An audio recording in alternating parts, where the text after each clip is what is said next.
नमस्कार, आप देख रहे हैं न्यूज रूम लाइव। मैं हूं आपके साथ आशा सरमाल, मेरे साथ है मेरे सहयोगी आसिफ राशिद। और आपको बताते चले कि अगले 40 मिनट तक आप हमारे साथ कौन कौन सी खबरें देखने वाले हैं वो जल्दी जल्दी से आपको दिखाते चले। सबसे पहले आपको दिखाएंगे कि रमजान के पहले किस तरह से दुबई में पाकिस्तान के भिखारी भी पहुंच रहे हैं, और उसके बाद आपको अंतर्राष्ट्रीय जगत की खबरें भी दिखाएंगे, खेल जगत से भी खबरें दिखाएंगे। लेकिन सबसे पहली खबर आपको दुबई से दिखाएंगे, जहां पर रमजान शुरू होने से पहले ही पाकिस्तान के भिखारी रमजान को लेकर दुबई में किस तरह से शिरकत कर रहे हैं और वहां पर कार्रवाई कैसे तेज कर दी गई है पुलिस की तरफ से। साथ साथ खेल के मैदान की तरफ भी लिए चलेंगे। भारत और पाकिस्तान का हाई वोल्टेज मुकाबला आज शाम 7 बजे होगा, लेकिन क्या मजा किरकिरा होगा? खराब मौसम एक बार फिर से परेशानी डाल सकता है।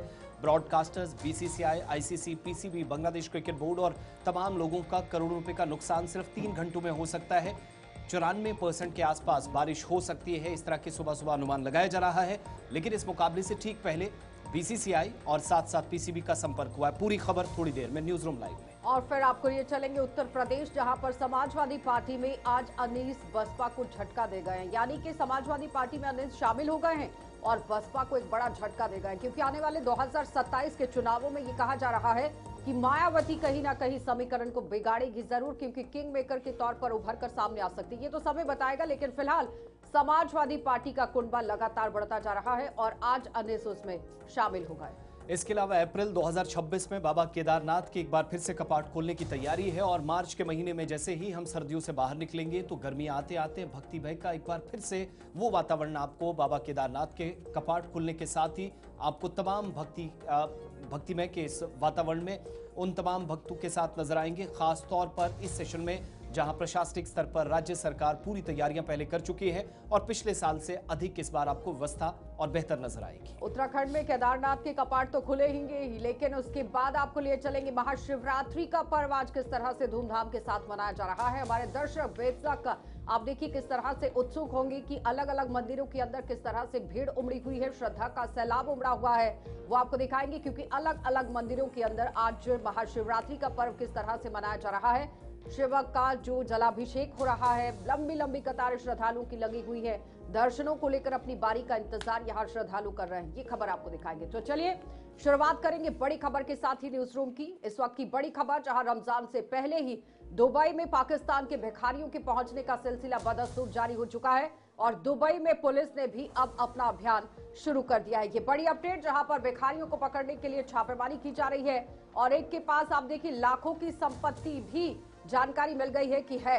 लेकिन फिलहाल रमजान के पहले दुबई में विदेशी खास तौर पर किस तरह से पहुंच रहे हैं और विदेशियों के पहुंचने का सिलसिला यहां पर बदस्तूर जारी हो चुका है और पाकिस्तानी भिखारियों की आमद के चलते पुलिस ने बड़े पैमाने पर धरपकड़ करना शुरू कर दिया और इस अभियान के दौरान ही भिखारी को पकड़ा गया है, जो लाखों की संपत्ति का मालिक भी और इसके अलावा 3 लग्जरी कारों का भी मालिक है।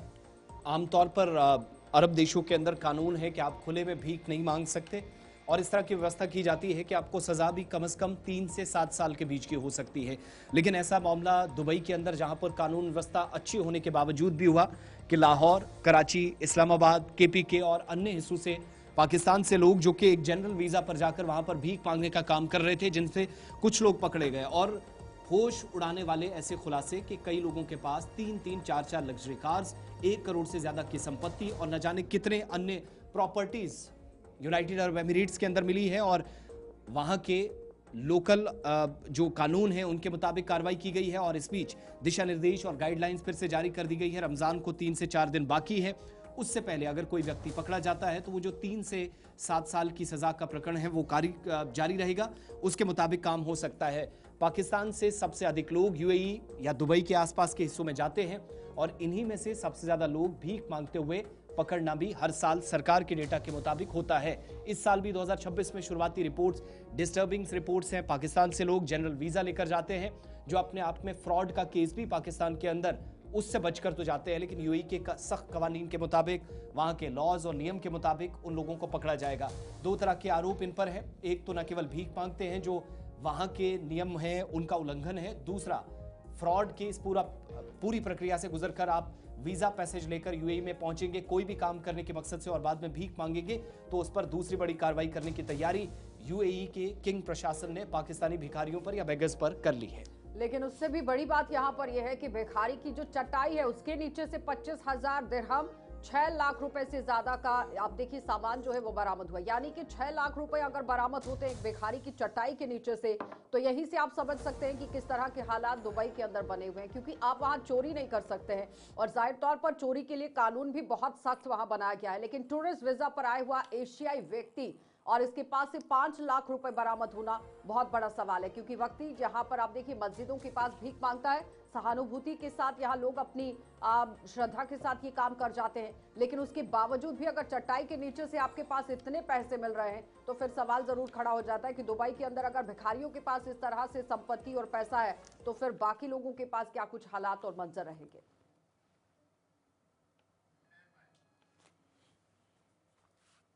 चलिए आगे बढ़ते हैं, बात अब जरा क्रिकेट की। आज का दिन यानी 15 फरवरी 2026 ऐतिहासिक बनने वाला है। 7-1 से क्या भारत 8-1 पर जाएगा या मुकाबला नहीं होगा? लाखों या करोड़ों लोगों की उम्मीदों पर पानी फिरेगा, ये देखने वाली बात होगी। 6 बजे के आसपास फिर 7 बजे ऑफिशियली मैच शुरू होना था, लेकिन कोलंबो आरपीएस में सुबह सुबह जो तस्वीरें और जो खबरें आई हैं वो बिल्कुल भी अच्छी नहीं है। भारत और पाकिस्तान आज विश्व कप T20 में आमने सामने है, लेकिन खराब मौसम मैच में खलल डाल सकता है, पहले से अनुमान लगाया जा रहा था। और मेट्रोलॉजिकल डिपार्टमेंट श्रीलंका का भी कह रहा था कि 73 से 94% के आसपास बारिश हो सकती है, अनुमान लगाया गया है। और मैच को लेकर क्रिकेट प्रेमी तो काफी अलग अलग जगहों पर, अलग अलग देशों में, इंक्लूडिंग जो लोग टिकट खरीदकर महंगी टिकट्स लेकर कई किलोमीटर सफर तय करके या फिर विमान से विशेष रूप से श्रीलंका पहुंच भी रहे, उन लोगों के लिए भी अच्छी खबर नहीं है। भारत पाकिस्तान अब तक 8 बार T20 मुकाबलों में 2004 से अब तक 26 तक सामने आ चुके हैं, जिसमें एशिया कप को अलग रखकर सिर्फ T20 मुकाबलों में एक मैच पाकिस्तान के नाम दुबई में गया। अदरवाइज टीम इंडिया का पलड़ा हमेशा से भारी रहा है। इस बार जबरदस्त मुकाबले की उम्मीद है और तनाव जहां पर नो शेक हैंड से भी हमने देखा था बड़ी थी। ऑपरेशन सिंदूर के बाद 3 मुकाबले 14 सितंबर, 21 सितंबर, 28 सितंबर को हुए, जिसमें भारत ने पाकिस्तान को शिकस्त दी।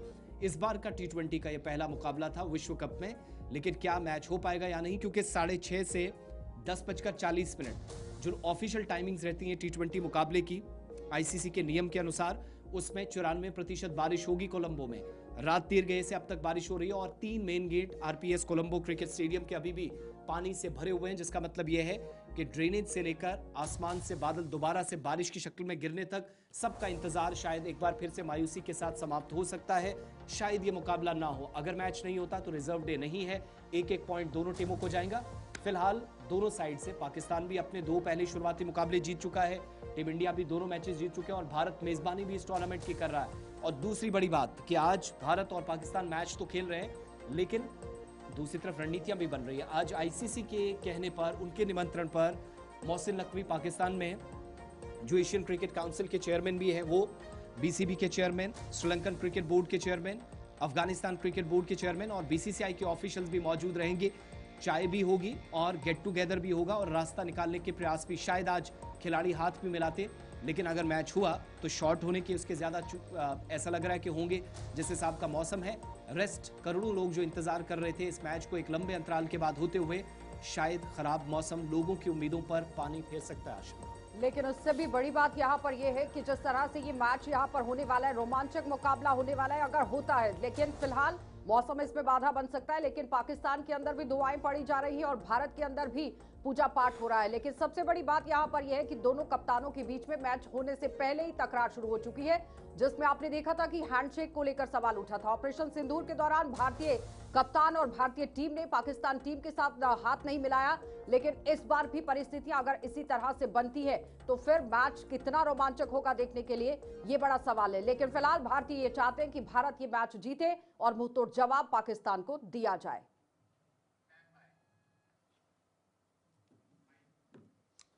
चलिए अब आगे बढ़ते हैं। बात उत्तर प्रदेश की, जहां पर 1 साल के बाद चुनाव होने हैं, लेकिन चुनाव से ठीक पहले इस तरह का प्रकरण बन रहा है जहां पर पार्टियां बदलने का सिलसिला शुरू हो गया है। और उत्तर प्रदेश चुनाव से पहले बहुजन समाज पार्टी के लिए बुरी खबर है। एक झटका देकर पार्टी के नेता अनीस अहमद खान देकर जा रहे हैं और शुरुआती रिपोर्ट्स के मुताबिक आज पूरा कार्यक्रम रखा गया जहां पर वो समाजवादी पार्टी में शामिल हो जाएंगे। सपा प्रवक्ता फरूकुल हसन चांद की तरफ से इसकी जानकारी दी गई है, उनके साथ उनकी मुलाकात भी हुई है और लखनऊ के अंदर आज एक विशेष कार्यक्रम रखा गया है।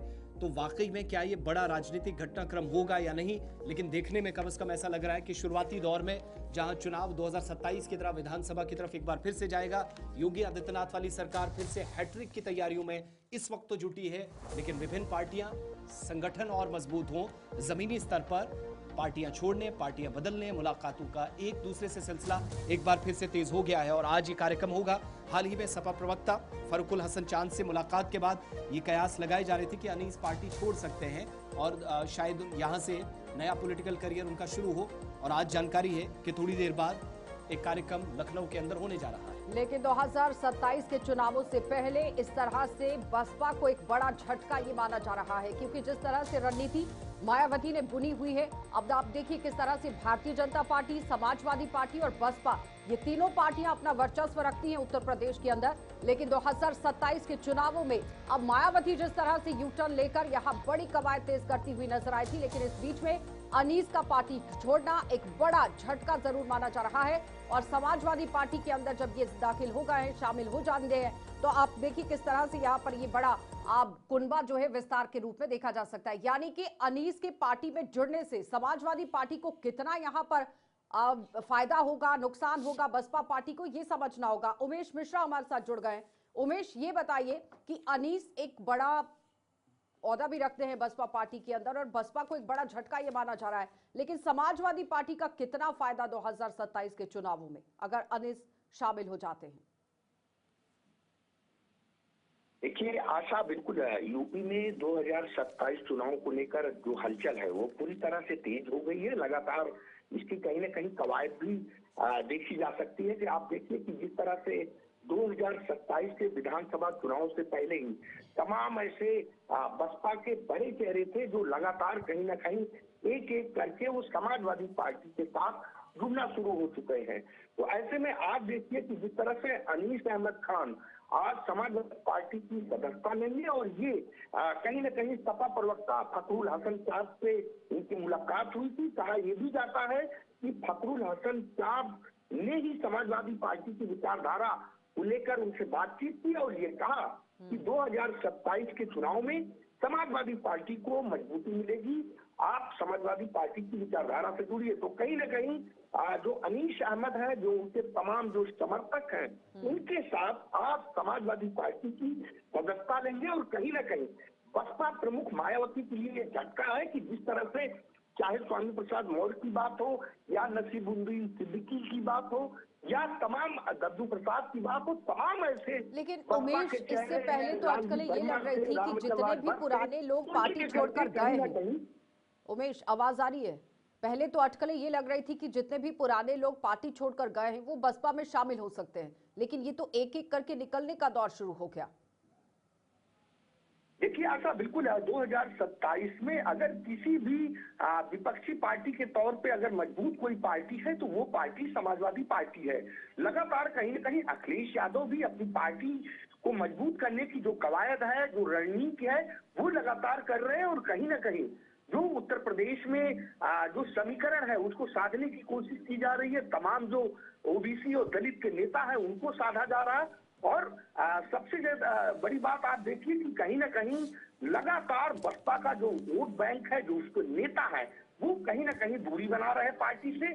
हालांकि पार्टी तमाम मूवमेंट को लेकर बात कर रही है, तमाम बैठकें की है बसपा ने। उमेश, बहुत बहुत धन्यवाद जुड़ने के लिए। लेकिन फिलहाल समाजवादी पार्टी का कुनबा लगातार बढ़ता जा रहा है, जिसमें अब बसपा पार्टी को एक बड़ा झटका तो जरूर लगा, लेकिन 2027 के चुनावों में क्या कुछ मंजर रहेगा ये देखना होगा। आगे बढ़ जाते हैं, पटना से आपको बड़ी खबर दिखाते चले, जहां पर नीट कैंडिडेट मौत मामले में भी आप देखिए किस तरह से जांच अब तेज हो गई है। मौत वहां पर नीट कैंडिडेट की हुई थी और उसके बाद ही लगातार पटना के अंदर, बिहार की अगर बात करें तो वहां सियासत गरमाई हुई है।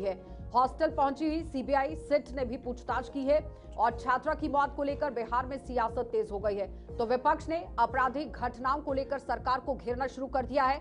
नीट कैंडिडेट मौत मामले में ही जांच के तहत सीबीआई टीम ने सिट के साथ मिलकर पटना के शंभू हॉस्टल का दौरा किया और पूछताछ शुरू कर दी है। इससे पहले आपने देखा राबड़ी देवी की तरफ से भी एक बयान जारी होता है कि वो बहुत बेहतर से समझती हैं और जानती हैं कि ये पूरा कांड किस तरह से वहां पर पेश आया।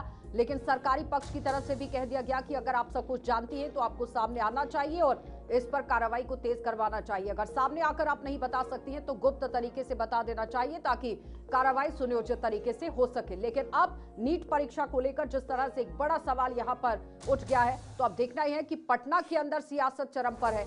लेकिन फिलहाल कार्रवाई कितनी तेज होती है, क्योंकि सीबीआई इस पर जांच कर रही है, सिट का गठन हो चुका है, हॉस्टल के अंदर पहुंचकर पूछताछ हो रही है, तमाम तरह के साक्ष्य खंगालने की कोशिश हो रही है। 3.5 घंटे तक पूछताछ बहुत सारे लोगों से हुई है और जानकारी के मुताबिक जब शंभू गर्ल्स हॉस्टल में टीम पहुंची, सीबीआई की टीम साथ थी, किताब, कॉपी, कपड़े, चले हमारे संवाददाता मनीष पांडे हमारे साथ जुड़ सैंपल्स भी गए लिए हैं। गए। मनीष, अपडेट कीजिएगा, क्योंकि इस मामले को लेकर सियासत चरम पर आ गई है। एक तरफ विपक्षी पार्टियां सरकार पर हमला बने, लेकिन दूसरी तरफ से सरकार की तरफ से भी पलटवार किया गया है। देखिए, जहां तक के नीट छात्रा मामले की बात करें तो शुरू से ही कहीं न कहीं विपक्षी दल, जितने भी विपक्षी दल हैं उनके नेता सवाल खड़ा करते हुए नजर आ रहे थे कि बिहार में लाइन ऑर्डर जैसे व्यवस्था ही ठीक ठाक नहीं है। बिहार में सिर्फ कहने मात्र का सुशासन राज कायम है। ऐसे में शंभू गर्ल्स हॉस्टल का जो नीट छात्रा के मामले को लेकर के जिस प्रकार से उसके साथ दरिंदगी हुई है, उसी के जांच को लेकर के सीबीआई की अब एंट्री हो चुकी है। और समथिंग कल अगर हम बात करें तो सीबीआई ने 3.5 घंटे वहां पे स्थल का मुआयना करने के बाद कुछ लोगों से पूछताछ भी की है। ऐसे में एक तरफ विपक्षी दलों का ये कहना है कि देखिए, सीबीआई की तो एंट्री हो गई है, लेकिन सीबीआई का रिकॉर्ड को भी आप देखिए कि बिहार में जिस प्रकार से जब जब एंट्री होती है तो उनको रिकॉर्ड कहीं ना कहीं गड़बड़ ही रहता है। वही सत्ता पक्ष का साफ शब्दों में ये कहना है कि देखिए, जिस प्रकार से जो छात्रा के माता और पिता का शुरू से ही डिमांड था कि इस मामले की सीबीआई जांच सरकार क्यों नहीं करवाती है, विपक्षी दलों का भी ये डिमांड था, तो हमने तो सीबीआई को सिफारिश भी कर दी है। ऐसे में सीबीआई इस मामले को टेक ओवर भी कर चुकी है। और एक बात तो मान लीजिए कि सीबीआई की एंट्री हो चुकी है सीबीआई और वहां सीबीआई पर की पहुंच एंट्री गई के है, बाद सिट का गठन हो चुका है, लेकिन उससे बड़ा सवाल यहाँ पर यह है कि राबड़ी देवी जो सरकार के खिलाफ मोर्चा खोलकर बैनर लेकर और तख्तियां लेकर धरने प्रदर्शन कर रही है, वो कह रही है कि मैं तो सब कुछ जानती हूँ। और फिर सरकारी पक्ष की तरफ से कहा गया है कि अगर आप जानते हैं तो खुलकर सामने क्यों नहीं कह रहे हैं कि जल्द से जल्द कार्रवाई तेज हो जाए। जी, जहां तक के अगर पूर्व मुख्यमंत्री राबड़ी देवी की बात करें तो उनका साफ शब्दों में ये कहना है कि नीट छात्रा मामले में कहीं ना कहीं जो नीतीश सरकार है उनके मंत्री और मंत्री या उनके मंत्री के बेटे को बचाने का प्रयास हो रहा है। ऐसे में सत्ता पक्ष ने साफ शब्दों में ये कहा कि अगर राबड़ी देवी के पास इसकी जानकारी है तो सीबीआई को वो जानकारी दे, डीजीपी को जानकारी दे। ऐसे में अपराध करना और अपराध के साथ साथ अपराध छिपाना उतना ही अपराध के श्रेणी में आता है। राजनीति न करे इस सब मामले में राबड़ी देवी, लेकिन राबड़ी देवी ने साफ शब्दों में ये आरोप लगाते हुए ये कहा है कि देखिए, इसमें बड़े मंत्री और उनके बेटे को बचाने का प्रयास हो रहा है। हालांकि इस मामले में अभी तक के राबड़ी देवी ने किसी प्रकार का कोई साक्ष्य नहीं दिया है, लेकिन एक बात होता है कि जब तक के नीट छात्रा मामले नहीं मनीष, अगर राबड़ी देवी कुछ जानती हैं तो गुप्त तरीके से भी तो बता सकती हैं, ताकि किसी की बच्ची को इंसाफ मिल जाए। यही बात सत्ता पक्ष के लोगों का कहना है। नीरज कुमार प्रवक्ता ने साफ शब्दों में कहा है, जदयू के प्रवक्ता है, वो कहे कि अगर राबड़ी देवी, यहाँ तक सम्राट चौधरी जो गृह मंत्री हुए बिहार सरकार के, उन्होंने तो साफ शब्दों में कहा कि अगर राबड़ी देवी के पास कुछ साक्ष्य हैं तो वो हमारे पुलिस पदाधिकारी डीजीपी साहब को बताएं। 24 घंटा के अंदर कार्रवाई नहीं होगी तो उसके बाद कहा जाएगा। ठीक है, फिलहाल इस मामले पर राजनीति बहुत ज्यादा हो रही है और कई लोग जेल के अंदर और जेल के बाहर भी एक दूसरे को धमकियों तक बात पहुंची है, इस तरह की जानकारी है। लेकिन टीम्स की तरफ से 8 सैंपल्स लिए गए हैं जिनकी जानकारी केंद्रीय एजेंसी की तरफ से दी जाएगी। जांच थोड़ी आगे बढ़ेगी। अब पटना से रुख जरा करते हैं उत्तराखंड का, क्योंकि बाबा बर्फानी के दर्शन इस साल बहुत अच्छे से हों, सुचारू रूप से यात्रा चले, व्यवस्था बहुत अच्छी हो, तैयारियां शुरू कर दी गई है और एक बड़ी घोषणा भी कर दी गई है। महाशिवरात्रि के अवसर पर बाबा केदारनाथ के जो कपाट हैं वो 22 अप्रैल से खोलने की तैयारी कर ली गई है और इसकी घोषणा शीतकालीन जो गद्दी स्थल ओंकारेश्वर मंदिर ऊखीमठ के जो विधि पूर्वक पूजा हुई, अर्चना हुई है, उसके बाद की गई है और घोषणा होते ही भक्तों में भारी उत्साह भी देखने को मिल रहा है। महाशिवरात्रि के इस पावन अवसर पर फैसला लिया गया है कि 22 अप्रैल समय सुबह 8 बजे का होगा जब कपाट 2026 के इस साल खोले जाएंगे और मंदिर समिति की ओर से भी स्थानीय स्तर पर जो व्यवस्था है,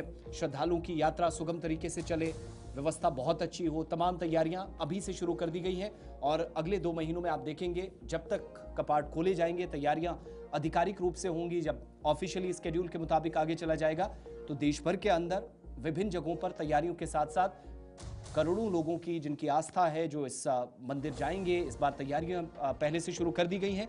और जैसे ही अनाउंसमेंट हुई है, इन 6 से 7 घंटों में रजिस्ट्रेशन को लेकर भी साथ साथ बहुत उत्सुकता दिखाई दी जा रही है, क्योंकि आधिकारिक तौर पर जो ऑनलाइन पोर्टल जैसे ही काम अपना शुरू करेगा तो रजिस्ट्रेशन भी आप करोड़ों लोगों की एक साथ अगले कुछ तो हफ्तों के फिलहाल दौरान उत्तराखंड से बड़ी अपडेट आप देख रहे हैं। जाबा आप देखिए, जिस तरह से बाबा केदारनाथ की यात्रा शुरू होती है तो उत्साह बहुत होता है श्रद्धालुओं के अंदर, लेकिन सरकार भी यात्रा को लेकर पूरी तरह से मुस्तैद होती है। बाबा केदारनाथ की 22 अप्रैल से कपाट खुलेंगे।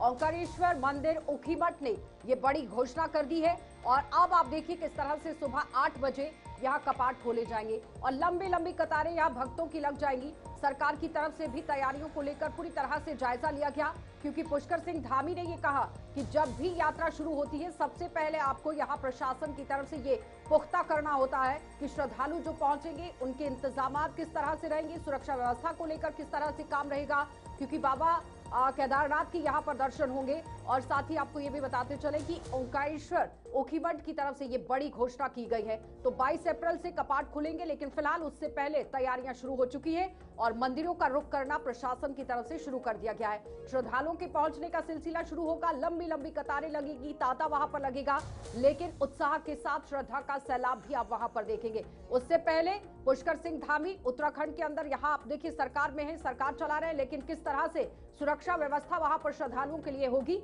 ये देखना होगा, क्योंकि इससे पहले आपने देखा कई बार हादसे भी पेश आते हैं, रास्ते भी खराब हो जाते हैं और उसकी वजह से लोगों को परेशानी भी आती है। लेकिन फिलहाल इस बार प्रशासन और सरकार की तरफ से इंतजाम पूरी तरह से किए गए हैं कि जब यहाँ पर केदारनाथ के कपाट खुले उस वक्त यहाँ आप देखिए किस तरह से श्रद्धालुओं को पूरी तरह से सुविधाएं उपलब्ध कराई जाए। तो चलिए आगे बढ़ जाते हैं, एक और बड़ी खबर आपको दिखाते चले, जहां पर देश भर में आज महाशिवरात्रि का पर्व मनाया जा रहा है और बड़े ही धूमधाम के साथ इस महापर्व को मनाने की कोशिश श्रद्धालुओं की तरफ से की जा रही है। बड़ी अपडेट, पूरे देश के अंदर महाशिवरात्रि का पर्व बड़े ही धूमधाम के साथ मनाया गया। मंदिरों में सुबह से ही श्रद्धालुओं के पहुंचने का सिलसिला शुरू हो चुका है और काशी में भक्तों पर फूल बरसाए गए हैं।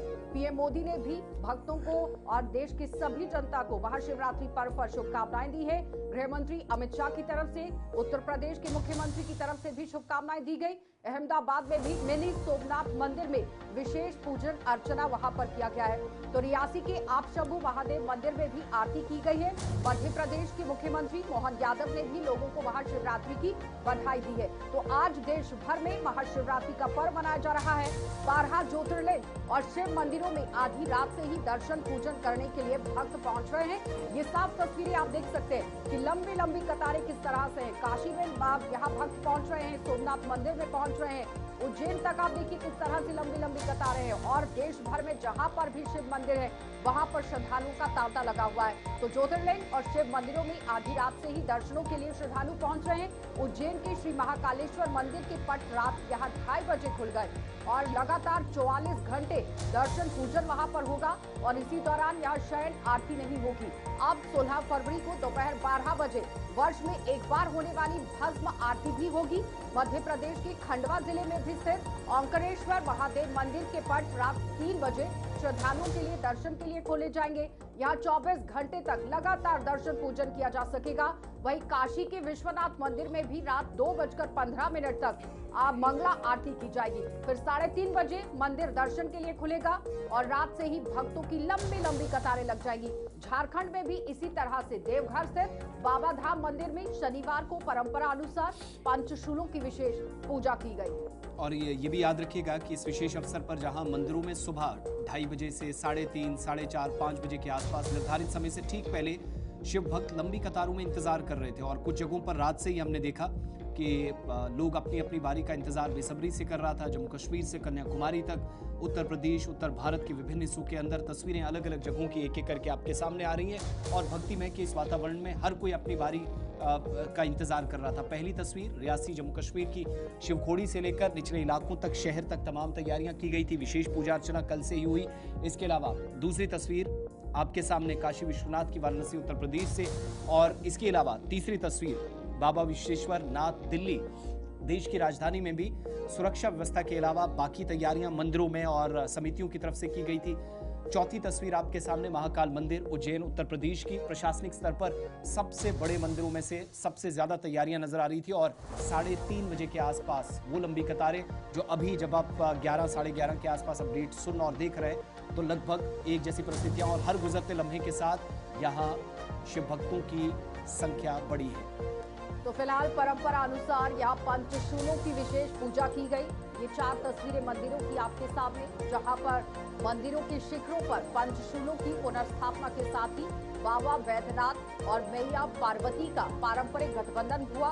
यहाँ महाशिवरात्रि पर सुबह 3:15 पर विशेष पूजा की गई।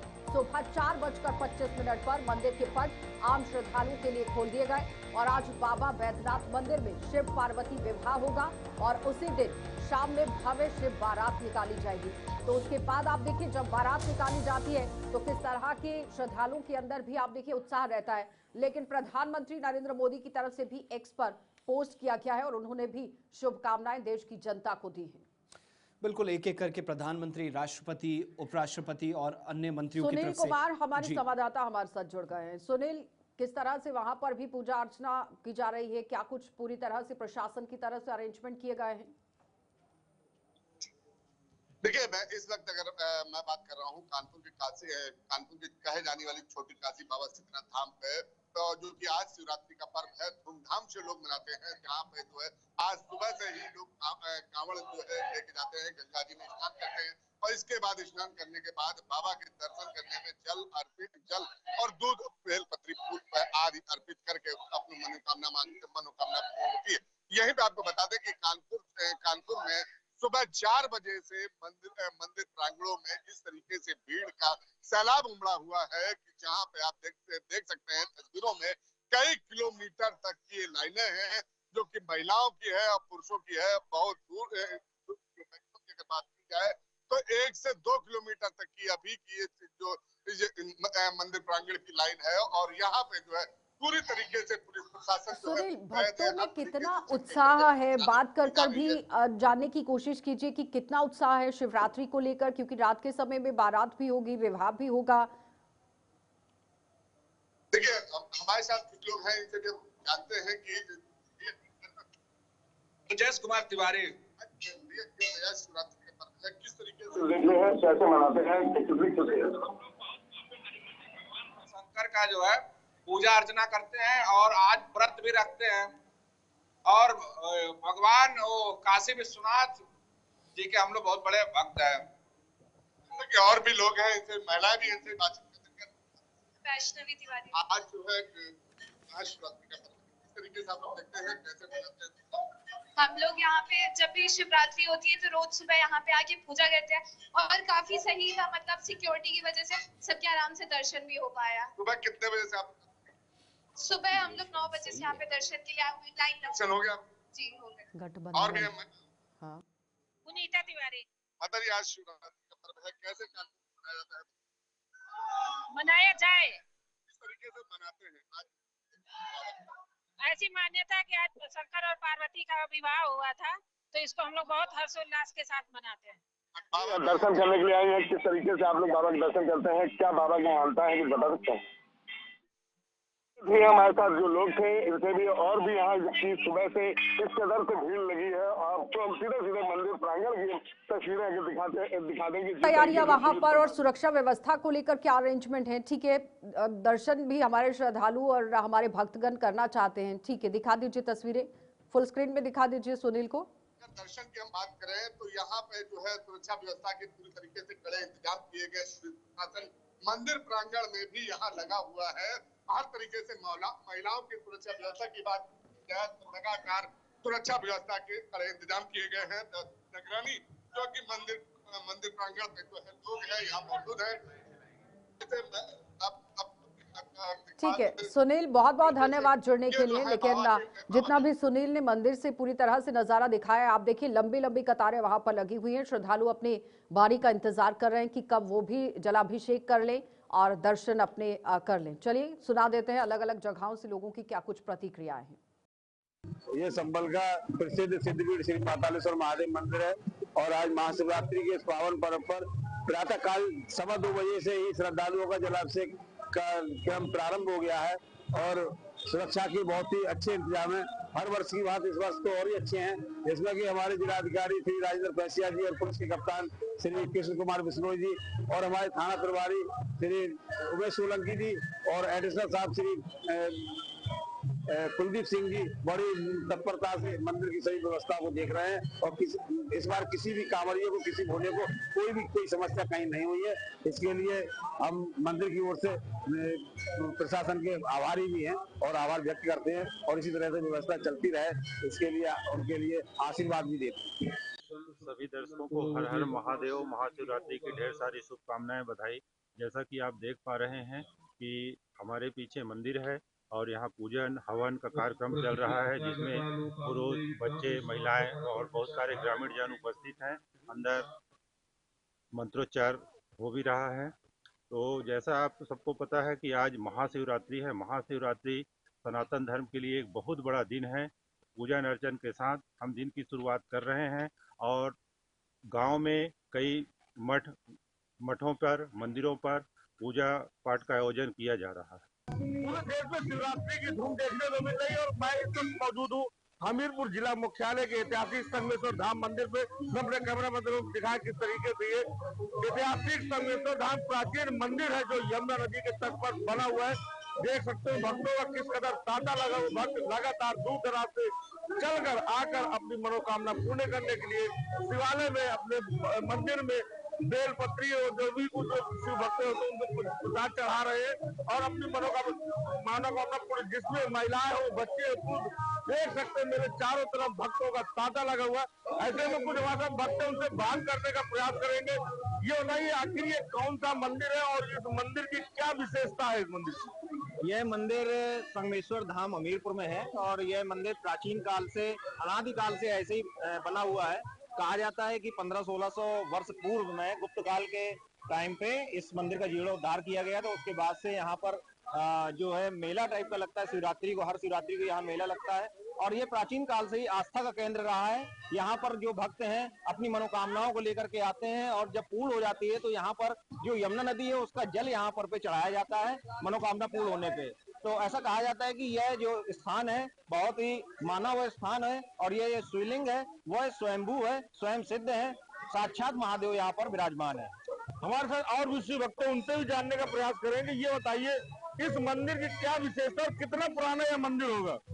ये गुप्तकालीन मंदिर है और दुर्वासा ऋषि की स्थापना है और यहाँ पर आज भी सातों ऋषि जब आते हैं सूक्ष्म शरीर में, शरीर के 3 रूप होते हैं, स्थूल, सूक्ष्म और कारण। जब सूक्ष्म शरीर में वो यहाँ पर आती है ये घंटे अपने आप टकरा के बसते, कोई बजाता नहीं। ये चमत्कार आपको कहीं देखने को नहीं मिले। ये घंटे अपने आप टकरा के अपने आप तन करके बसते, कोई बजाता नहीं इनको। भोलेनाथ की कृपा है, ऐसी कृपा है। यहाँ संसार में साक्षात भोलेनाथ यहाँ पर प्रकट है। जो छोटी वाली मूर्ति है वो स्वयंभू शिवलिंग है। सभी भक्त यहाँ पर हर सोमवार को यहाँ आते हैं और अपनी अपनी मनोकामना पूर्ण करते हैं और सभी संत महंत यहाँ जाने कितने संत लोग यहाँ सिद्धि प्राप्त करके आज पूरे भारतवर्ष में सनातन धर्म का प्रचार प्रसार में लगे हुए हैं। बिल्कुल कहीं न कहीं ऐतिहासिक संगमेश्वर धाम मंदिर है। देख सकते हैं किस तरह भक्तों का आने का लगातार तांता लगा हुआ, लोग पैदल चलकर ऐतिहासिक संगमेश्वर धाम मंदिर में पहुंचने में जुटे हुए बच्चे। ये बताइए आज कौन सा दिन है और इसलिए आज वो मंदिर है आप लोग? आज आपका शनिवार का दिन है, महाशिवरात्रि का पर्व और ये सिंह में की ऐसी कृपा है कि बाबा सबको बुलाते हैं और जिसका मन नहीं होता वो बाबा के दौड़ के चल के आते हैं। ऐसी असीम यहाँ कृपा है बाबा की।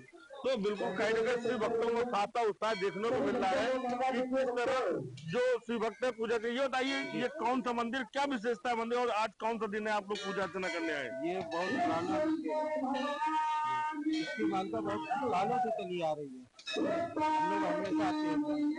भोले मंदिर की जय। बिल्कुल कहीं न कहीं भोले में ताता उत्साह देखकर हम कर्म की तरफ चलते हैं। पहला मंदिर दिखाए किस तरीके से ये गर्भगृह है और ऐतिहासिक संगमेश्वर धाम मंदिर जहाँ पर भक्तों का तांता लगा हुआ, लगातार पूजन अर्चना करने में भक्तों में जुड़े हुए। देख सकते हैं किस तरह मंदिर के बगल में किस तरह भक्त का नारियल बेलपत्री चढ़ाने भक्त चारों तरफ मंदिर के चारों तरफ शिवालय से गूंज रहा है शिव के जय जयकार। ये बताइए भैया, आज कौन सा दिन है, क्या महत्व है आज का? महत्व ये है, हमारे शंकर भगवान को हम लोग हमारे आस्था है उनमें, जो कि संसार को चलाने की शक्ति हुई हमें मिलती है उनसे, इसलिए हम उनके एक आज का स्वयंवर बना जाता है। अगर देखा जाए तो कि आज उनका स्वयंवर हुआ था, तो उसी खुशी हम लोग अपना मनाते हैं और अपना श्रद्धा से अपना असर उठाते हैं। बिल्कुल, कहीं ना कहीं आज भगवान भोले की शिव बारात भी निकलती है। हमीरपुर जनपद में कई ऐसे स्थान है जहाँ पर भोले बाबा की शिव बारात निकलते हैं। गर्भगृह के अंदर देख सकते हैं छोटे छोटे बच्चों को लेकर भगवान भोलेनाथ की पूजा अर्चना करने के लिए भक्त शिव मंदिर पहुंच रहे हैं और अपने कैमरे में दिखाए किस तरीके के अंदर गर्भगृह में भगवान भोलेनाथ के दर्शन आप सभी कराते हैं। कितने भक्त कहीं दूर सब तरीके के फल भगवान भोलेनाथ को चढ़ाने में देख सकते हैं। भक्तों की लूट मची हुई है भगवान भोलेनाथ के दर्शन करने में। हम अपने भोलेनाथ को दर्शन पूजन अर्चना करके अपने आप को लाभान्वित कर सके। कहीं न कहीं ये हमीरपुर का ऐतिहासिक शिव मंदिर है जो लगातार अपनी आस्था का केंद्र बना हुआ है। ऐसे में देखना होगा जिस तरीके से यहाँ पर भक्तों का अभी तक लगभग लाखों की तादाद में भक्तों ने दर्शन कर लिया है और भगवान भोलेनाथ की असीम कृपा बगीचे में जुटे हुए। मुकेश कुमार, JK24 हमीरपुर।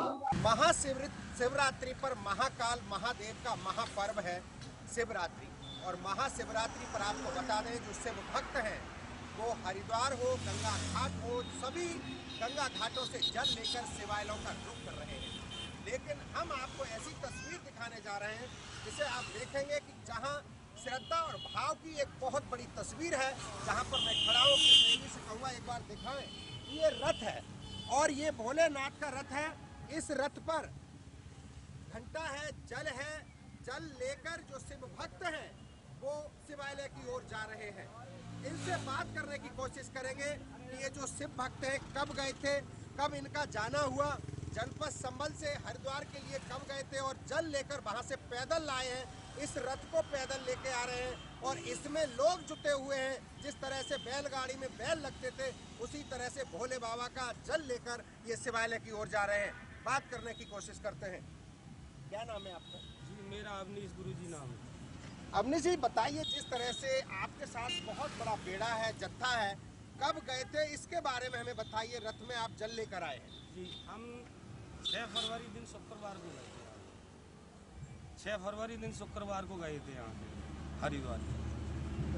7, 8 और 9 में हमने दर्शन किया। 10 को हम जल लेके वहाँ से चले और 15 फरवरी को हमें जल अभिषेक दफ्तरा में करना है। ये हमारा 10वां घंटा है। जैसे आपने घंटे का जिक्र किया, घंटा कितना बड़ा है, क्या घंटे का रूप रंग है और जल कितना है, किस तरह से लेके आते हैं, आप पूरी बात को थोड़ा सा बताइए। हम 101 जल कट्टी की है। 51 किलो का हमारा घंटा है। हर एक साल 51 किलो का ही घंटा आता है। 10 वर्ष हो गए? 10वीं साल है घंटे के। वैसे 18वीं साल हो गए हमें आते जाते। 18 साल। भोले बाबा से क्या ऐसी मन्नत मांगते हैं सब लोग? हम देख रहे हैं छोटे बच्चे भी हैं, महिलाएं हैं, जल लेकर आए, कावड़ लेकर आए। क्या ऐसी श्रद्धा और क्या भोलेनाथ के अंदर शक्ति दिखाई देती है? सोचते हैं भोलेनाथ सबको सुख शांति प्रदान करें।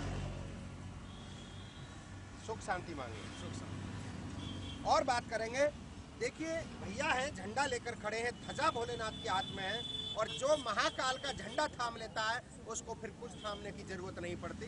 क्या नाम है आपका? मेरा नाम है नेत्रपाल। नेत्रपाल, बताइए ये झंडा है, ध्वजा है आपके हाथ में, कहाँ जा रहे हैं, कहाँ से आए हैं? हरिद्वार से आए हैं, दफ्तरा के लिए जा रहे हैं। कब से पैदल चल रहे हो? जी, 10 तारीख को पैदल चल रहे हैं, 6 तारीख को गाँव से गए थे। और बात करते हैं, क्या नाम है आपका? मेरा नाम भूरे है। भूरे जत्थे के साथ में ही हो? जी। तो क्या बताना चाहेंगे इस जल को लेकर के? यही है, भोलेनाथ की भक्ति है, करनी चाहिए, यही है। और बात करते हैं, देखिए और हमारे साथ श्रद्धालु हैं, भक्त हैं, उनसे बात करने की कोशिश करेंगे। क्या नाम है आपका? रवि। कब गए थे जल लेने? 6 तारीख। रथ के साथ में ही हो? हाँ। कितने लोग हो? 40-50। थकान तो नहीं हुई? नहीं। थकान कैसे नहीं हुई आपको? इतने दिन से आप चल रहे हैं। सब भोले बाबा ही चल रहे हैं। क्या मांगा है भोले बाबा से? कुछ मांगा ही नहीं।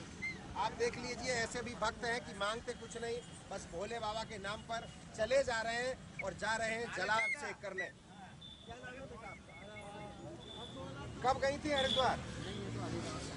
गांव से आई हो तो जल चढ़ाओगे हम मंदिर पर? भैया से बात करते हैं, क्या नाम है आपका? जोर से बोलिए। हरिओम। हरिओम।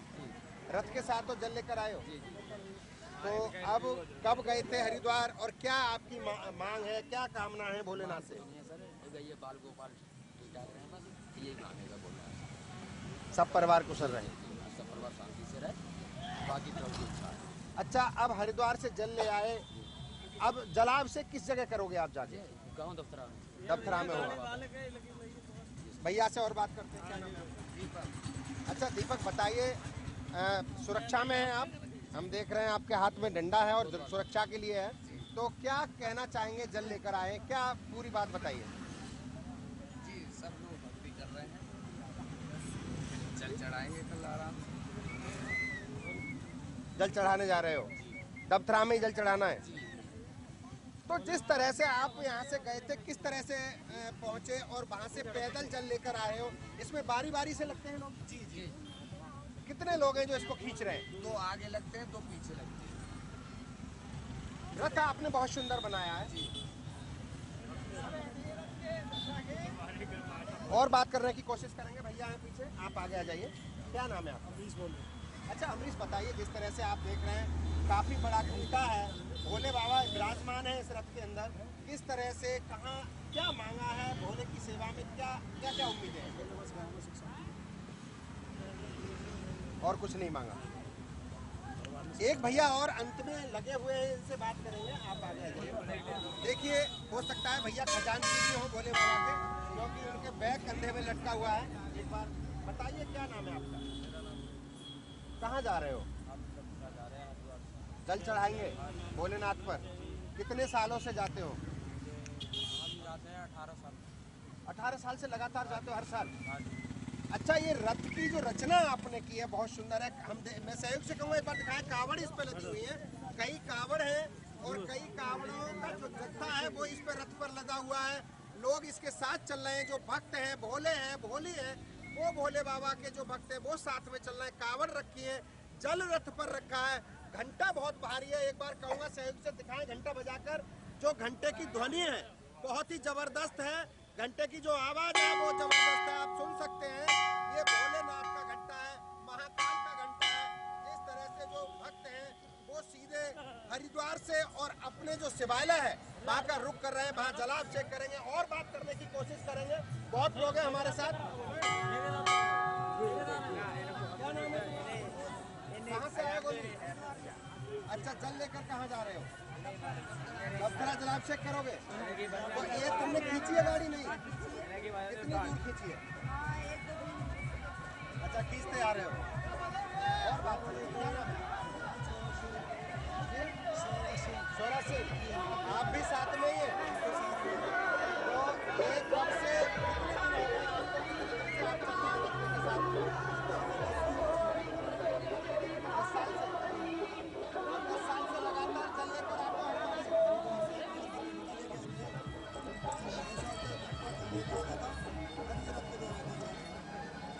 अच्छा, जो रथ की व्यवस्था की गई है आपके द्वारा वो 4 साल से की गई है? ये सब हमारी कमेटी का। जिस तरह से आपने सबने एक संगठन बनाया है, संगठन के माध्यम से आप हरिद्वार जाते हो, ये संगठन कितने लोगों का है? ये 25 लोगों का संगठन है। बाकी हमारे साथ ही जाते हैं कांवड़ वाले। अच्छा, कांवड़ वाले भी आपके साथ जाते हैं? पीछे जो बड़ा वाहन खड़ा है वो भी आपका है? जी, हमारा ही है। तो भोले से क्या मांगा है आप लोगों ने इतनी सेवा करने? सबको सुख शांति रहेगा, बस ये मांगना कुछ नहीं है, कुछ भी मांग लो भोले से सब कुछ देता है। क्या नाम है आपका? वीरपाल। आपका कौन सा गांव है? दफ्तरा। आगे आ जाओ थोड़ा सा। अच्छा, दफ्तरा। तो आप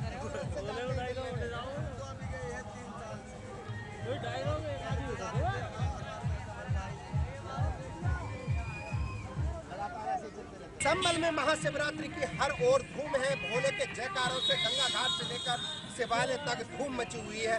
आपको बता दूं, बात करेंगे यहाँ पर भोले हैं जो हरिद्वार से इनके साथ पैदल चलकर आई हैं, पैरों में छाले पड़ गए हैं और लगातार जो भोले की भक्ति है उसमें पूरी तरह से लीन है। बात करने की कोशिश करेंगे। क्या नाम है आपका? विनीता। अच्छा विनीता, आप भी जल लेने साथ गई थी? जी, जल लेकर के आए, घंटा लेकर के भी आए, कांवड़ लेकर के आए। क्या मांगा है भोलेनाथ से? कुछ नहीं मांगी, 2 मांगी है। परिवार के लिए सुख शांति रहे घर में। आप देख सकते हैं बहुत बड़ी भावना है, श्रद्धा है भोलेनाथ के प्रति। मैं भोली को आपको दिखाऊंगा, देखें, मैं सहयोगी से कहूँगा दिखाएं। देखिए कावड़ कांधे पर रखी है और पूरी मेहनत और श्रद्धा के साथ हरिद्वार से जल लेकर आई हैं। ये जत्था जनपद संबल के दबथरा का है और दबथरा पहुंचकर जलाभिषेक करेंगे। कई दिन से हरिद्वार से पैदल इस गाड़ी में, ये जो रथ है इसमें खुद जुटकर साथ लेकर और जल को लेकर आ रहे हैं। बात करेंगे। क्या नाम है आपका? जी कुसुम, खुशबू। आप कै दिन से पैदल चल रही हो? 9 दिन से पैदल आ रही हो। क्या मांगा है भोले बाबा से? पढ़ाई कर रही हैं आप? तो पढ़ाई के लिए भी भोलेनाथ से कुछ वरदान मांगा है? खैर वरदान बताना नहीं चाहिए क्योंकि वो गुप्त रहता है। और कुछ मांगा है? नहीं। तो यहाँ से कब गए थे? यहाँ से 6 तारीख को गए। 6 तारीख को गए थे। आप साथ साथ पैदल चलकर आई हैं? हाँ। आप देख सकते हैं, देखिए भावना हो, श्रद्धा हो, और वो भी श्रद्धा किसकी? दुनिया के महाकाल की। और बात करने की कोशिश करेंगे। क्या नाम है आपका? अनीता, आप भी इस बेड़े के जत्थे में साथ हैं? तो कै दिन से पैदल चल रही हो? 5-6 दिन हो गए।